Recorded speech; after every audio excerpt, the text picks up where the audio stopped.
Summary of The Visitor by Ray Bradbury. Saul Williams regrets the fact that he is living so far away from Earth as he wakes up to yet another peaceful morning on Mars. All he wants is to be at home, but he understands that this is not feasible due to his blood rust. He makes an attempt to see himself in New York City again, but it doesn't work. Saul desires death but lacks the courage to take his own life. Rather, he takes a nap and wakes up with a mouth full of blood. Blood rust is an incurable, deadly illness that kills its victims within a year. All of the afflicted have been placed in quarantine on Mars. A lonely Saul tries to talk to a man who is laying on a dirty blanket about old philosophers out of desperation for intellectual stimulation.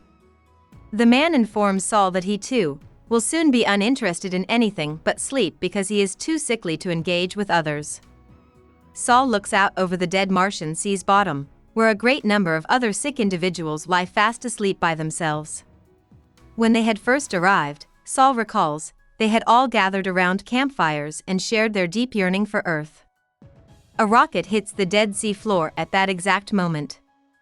A man appears, followed by two individuals dressed in safety gear. The figures prepare a tent for the man and then get back on the rocket and drive off. Saul rushes to greet the guest, who appears to be in good health and a young age. Leonard Mark is who the man presents himself as. As soon as Saul asks Mark how things are in New York City, it seems as though the city is erupting all around him.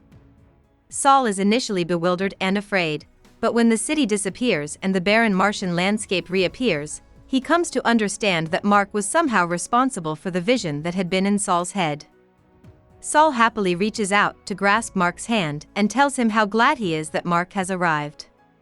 Later, Mark admits to Saul that he was born with telepathic talents, most likely as a result of his mother being pregnant at the time of London's 1957 blow-up.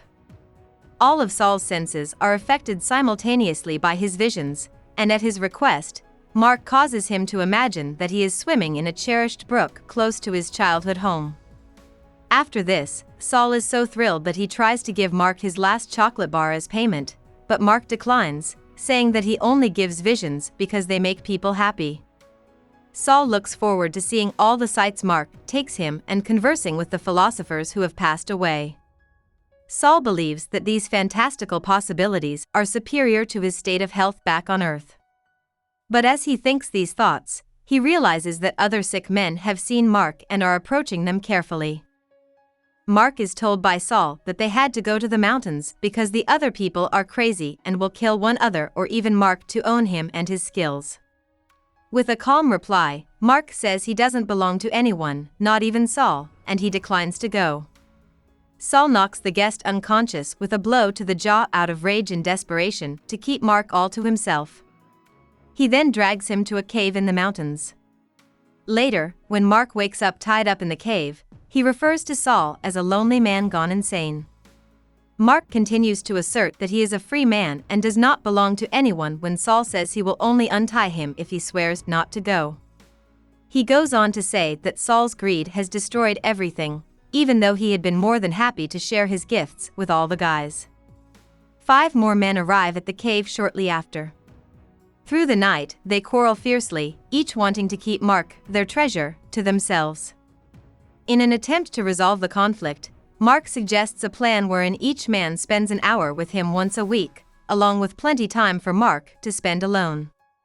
The men initially seem to be in agreement, but Johnson suggests that they should actually make Mark perform for them any time they like and torture him if he doesn't. Mark replies that Johnson is insane and that he will just murder the others one at a time. Actually, none of the men can have faith that the others won't kill them. Mark continues, plus, one of the men is armed. The men all spring up at this news, and a frenzied struggle breaks out. Johnson takes the revolver out of his jacket and starts firing indiscriminately. He starts to summon New York City around them, to which Mark yells for him to halt. When Saul takes Johnson to the ground, the perception of New York starts to break. The men turn to see Mark standing there, his chest pierced by blood, before he collapses to the ground, lifeless. Mark is being buried by the men as the cave gets colder. Saul, who is very weak, lies on the ground and makes a fruitless mental attempt to summon New York. He weeps himself to sleep, realizing it's gone forever. About the author. Ray Bradbury grew up in Illinois, Arizona, and Los Angeles. He is thought to be the most famous American author of science fiction and fantasy. He finished high school but didn't go to college. Instead, he got a job selling newspapers and started writing serious science fiction and fantasy stories. Dark Carnival was his first book, and it came out in 1947. He has written approximately 500 short stories, plays, novels, and poetry, as well as screenplays and teleplays over the course of a long and productive career. A lot of Bradbury's stories have been turned into movies, TV shows, and radio shows. The Martian Chronicles, Dandelion Wine, and Something Wicked This Way Comes are some of his best-known works, along with Fahrenheit 451. He won the National Book Award for Distinguished Contribution to American Letters in the year 2000. Hope we summarized it fully and you liked it. Please hit the like button and subscribe to our channel so that we are motivated to create more videos.